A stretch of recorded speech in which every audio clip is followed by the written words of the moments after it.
I didn't call her. I didn't show up at her door. I didn't leave a single voicemail. I just waited. And that, I think, scared her more than anything I could have said. My name is Irene. I'm 67 years old, and I live in the same house I bought with my late husband 31 years ago, on a quiet street in Naperville, Illinois. Red brick, white shutters, a Japanese maple in the front yard that I planted myself the spring after he passed. I've repainted the porch twice. I know every creak in the hallway floor. I know which kitchen drawer sticks when it's humid. This is my house. I want you to keep that in mind. I retired 4 years ago after 28 years as a paralegal at a mid-sized firm downtown. I know how paper works. I know how titles work. I know what a quitclaim deed is and what it can do to a person who doesn't read the fine print. That matters too. Keep that in mind as well. My son is 38 years old. He was a good boy. I want to be fair about that because some of what I'm going to tell you might make you forget it. He helped me carry groceries. He called on Sundays, mostly. He cried at his father's funeral in a way that broke my heart wide open because it reminded me of the boy he used to be, standing at the edge of the backyard trying not to let me see his face. He married his wife. I'll call her his wife because that's what she is. That's the role she played in all of this, 3 years ago. Small ceremony in Arizona, where her family is from. I flew out. I wore a blue dress. I smiled in all the photographs. She seemed fine. That's the most honest thing I can say. She seemed completely fine. The trouble started on a Tuesday in March 14 months ago. My son called in the evening. He sounded tired in that particular way he gets when he's about to ask for something he already knows I might say no to. I recognized it from when he was 17 and needed gas money. He said they'd hit a rough patch. His wife had left her job. She'd been in pharmaceutical sales, and his contracting business had slowed down over the winter. They were 3 months behind on their apartment lease in Schaumburg, and their landlord had given them 60 days. He asked if they could stay with me for a while. I said yes. I want to be clear that I said yes because I wanted to. He's my son. The house has 2 extra bedrooms.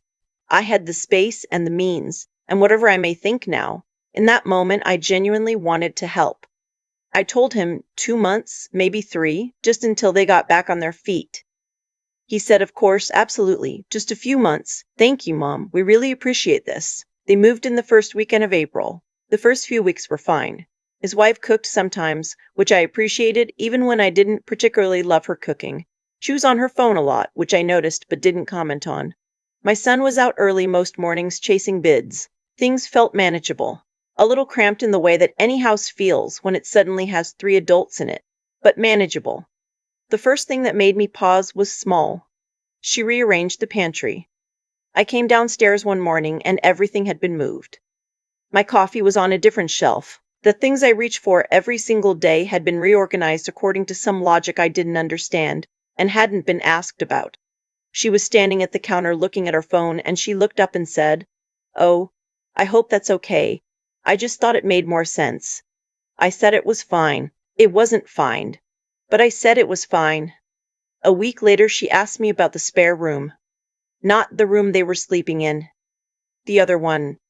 The one I use for my sewing and my books and my things. She said very casually that she'd been working on some freelance projects and wondered if she could use it as an office. I said I'd think about it. She started using it 2 days later. I found her in there with a desk lamp she'd brought from somewhere and her laptop and a whole setup, like she'd already decided. She said she just needed somewhere quiet, and she didn't think I'd mind.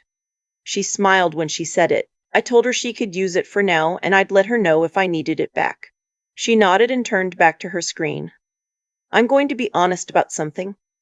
I let it happen. I know I let it happen. Not because I was weak. I've never been a weak woman.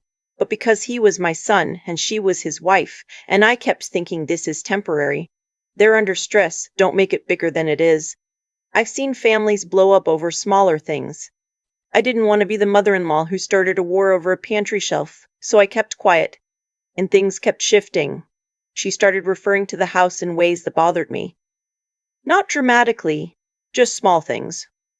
We should really look at getting those gutters cleaned. The layout in here would be so much better if the couch faced the other way.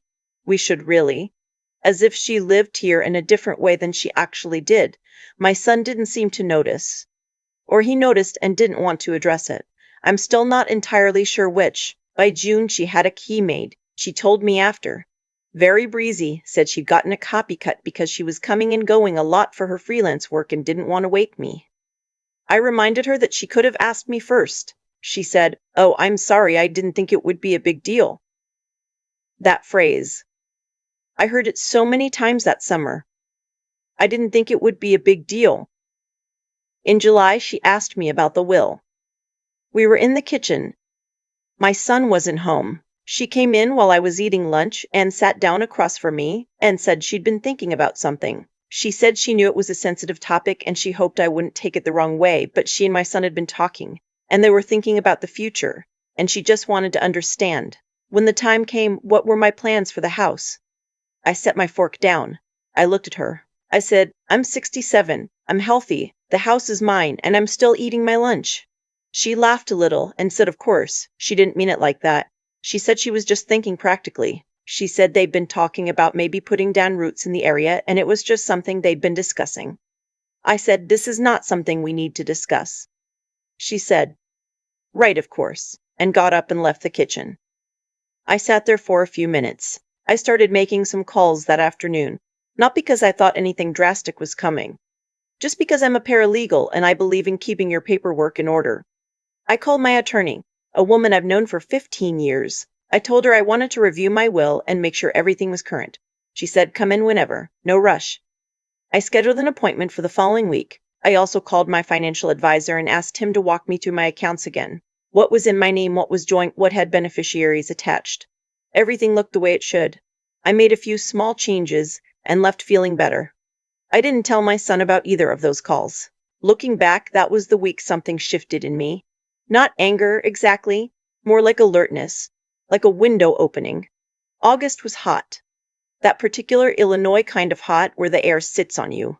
My son was working long days and came home tired, and on those evenings, the three of us would sometimes eat dinner together, and it almost felt normal. Almost felt like what I told myself it would be when I said yes in the first place. But she had started doing something I couldn't let pass. She had started telling me how to manage my own home, not rudely. That's the thing that makes it so hard to explain to someone who wasn't there. She was never openly rude. It was always framed as a helpful suggestion, always delivered with a smile that I stopped being able to read. She told me the cleaning service I used wasn't very thorough.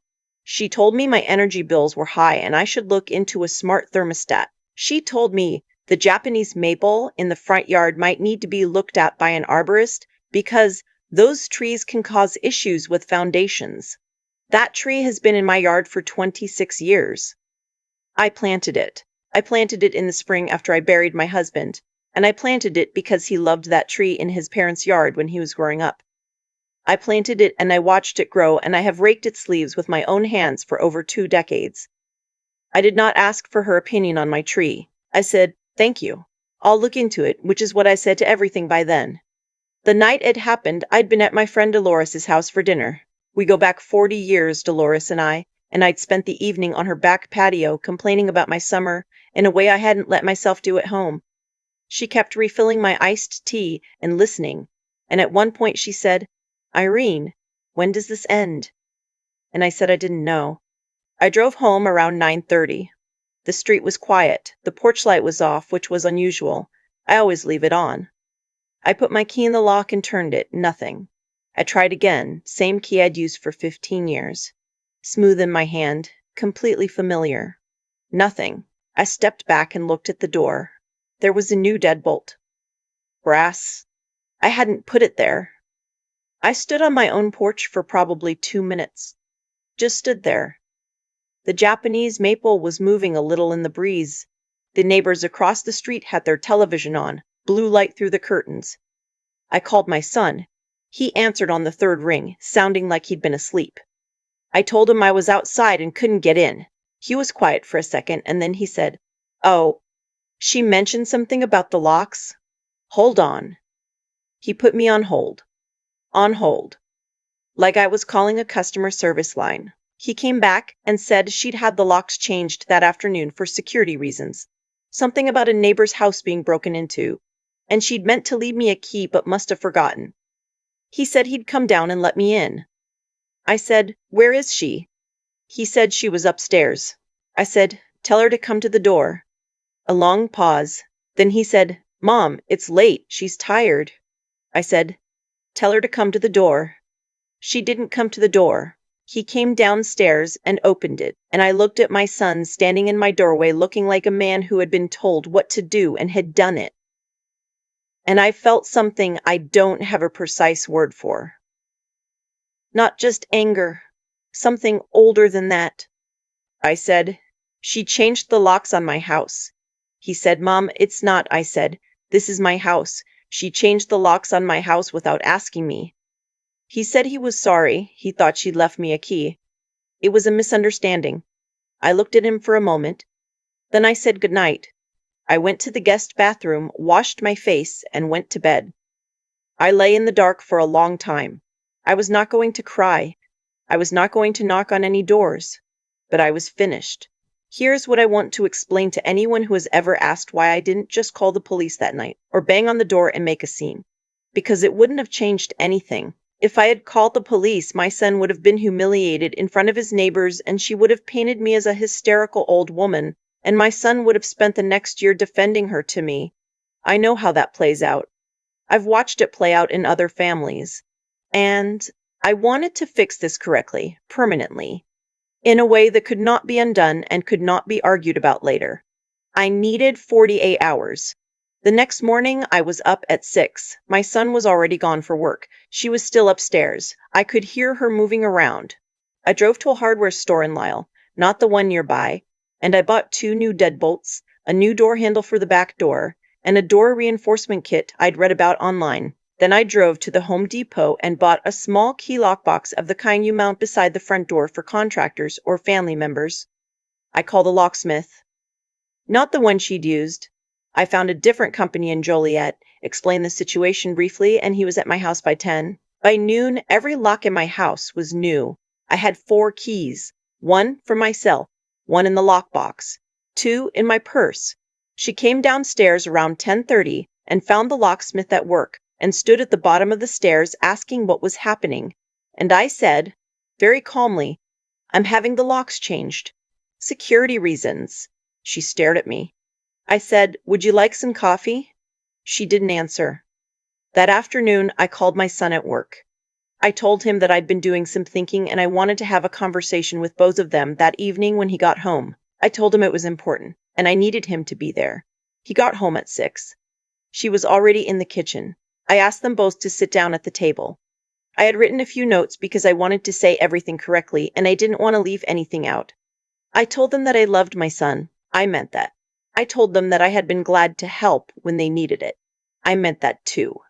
Then I told them that I had watched, over the course of the past 4 months, my home be treated as something it was not. I told them, specifically and without raising my voice, every incident I have described to you. The pantry, the spare room, the key, the question about the will, the locks. My son looked at the table while I was talking.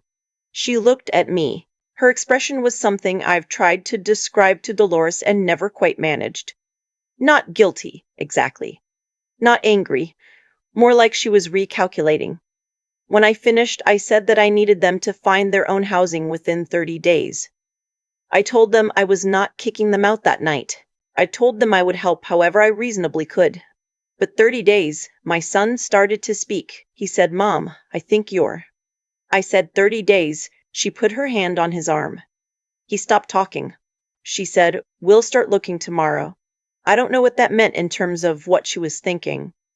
I don't know if she was relieved or angry or somewhere else entirely. But she said it, and she said it evenly, and I respected that. They were out in 22 days. They found a rental in Carroll Stream, about 20 minutes away. My son called me the night before they moved to ask if he could borrow my truck dolly. I said yes. He came and got it and brought it back the following evening and stood in the driveway for a moment before he drove away. He said, "I'm sorry, Mom." I said, "I know." I said, "I love you. Call me on Sunday." He nodded. He drove away. I went inside and stood in the kitchen for a few minutes. The house was quiet in a way it hadn't been since April. I could hear the refrigerator hum. I could hear a cardinal outside the window. I put the coffee on. There are a few things I want to say before I finish. First, about my son. He is not a bad person.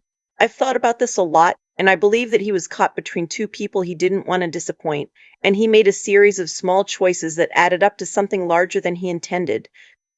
I've seen that happen to good men. That doesn't excuse any of it. But I don't think he's beyond reach, and I don't think this story ends with us estranged. He calls on Sundays. Mostly. Second, about why I didn't act sooner.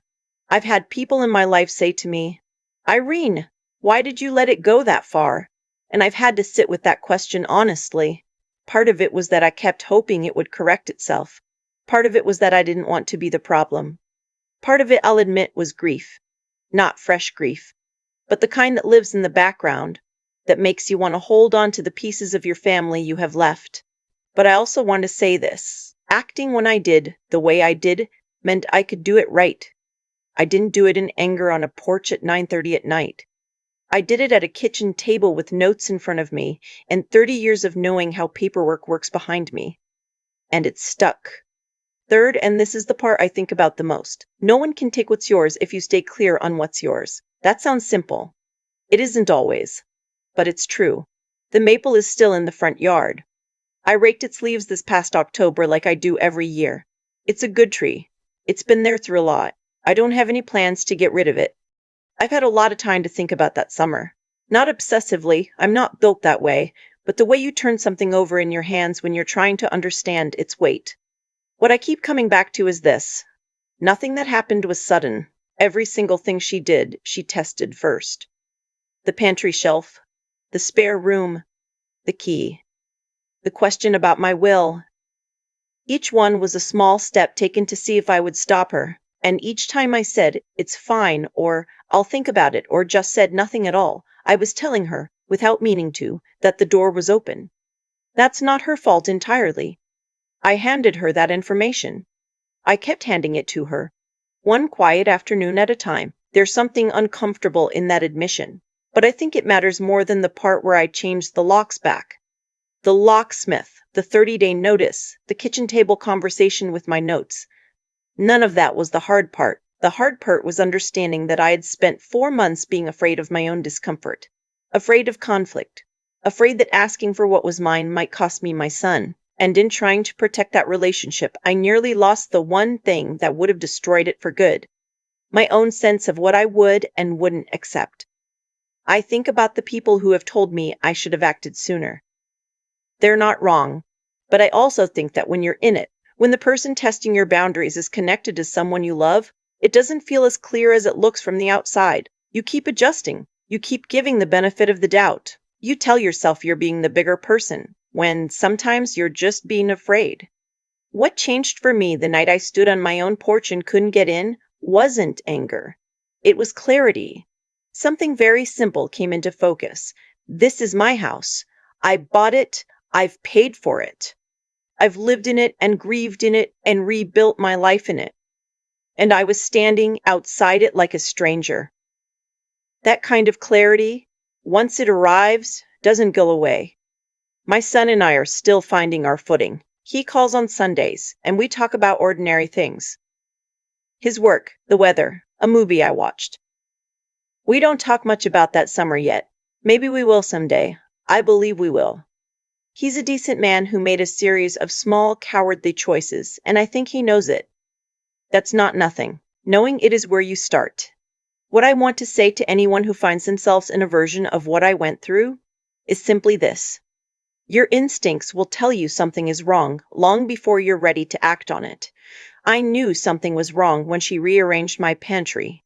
I felt it. I just didn't trust that feeling enough to do anything about it. Trust the feeling. You don't have to be dramatic about it. You don't have to make a scene.